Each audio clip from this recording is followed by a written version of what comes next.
Welcome back to my YouTube channel. ಇವತ್ತಿನ ವಿಡಿಯೋವನ್ನು ಪ್ರಾರಂಭ ಮಾಡುವ. ಇವತ್ತು ಮಾವಿನ ಹಣ್ಣು ಜ್ಯೂಸ್ ಮಾಡಬೇಕು. 2 ಕಷಿ ಮಾವಿನ ಹಣ್ಣನ್ನು ತಗೊಂಡಿದ್ದೇನೆ ನಾನು. ಇದರ ಸಿಪ್ಪೆ ತೆಗಿಬೇಕು.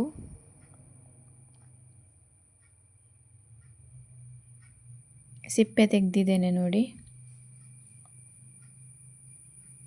ಇದನ್ನು ಚಿಕ್ಕ ಚಿಕ್ಕದಾಗಿ ಕಟ್ ಮಾಡಿಕೊಳ್ಬೇಕೀಗ.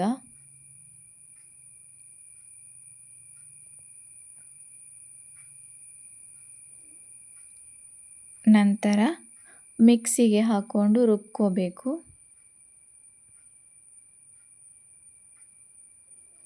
ನಾನಿದಕ್ಕೆ ಸಕ್ಕರೆ ಆಗಲಿ ಹಾಲಾಗಲಿ ಏನನ್ನು ಕೂಡ ಸೇರಿಸುವುದಿಲ್ಲ, ನ್ಯಾಚುರಲ್ ಆಗಿರಲಿ ಅಂತ. ಮಾವಿನ ಹಣ್ಣಿನ ಜ್ಯೂಸ್ ರೆಡಿ ಆಯಿತು. ಮಾವಿನ ಹಣ್ಣು ಮಾತ್ರ, ಬೇರೆ ಯಾವುದು ಕೂಡ ನಾನು ಸೇರಿಸಲಿಲ್ಲ.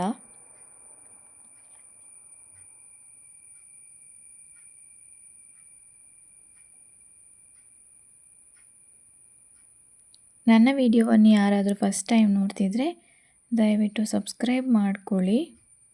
ವಿಡಿಯೋ ಇಷ್ಟ ಆದರೆ ಲೈಕ್ ಮಾಡಿ. Thank you.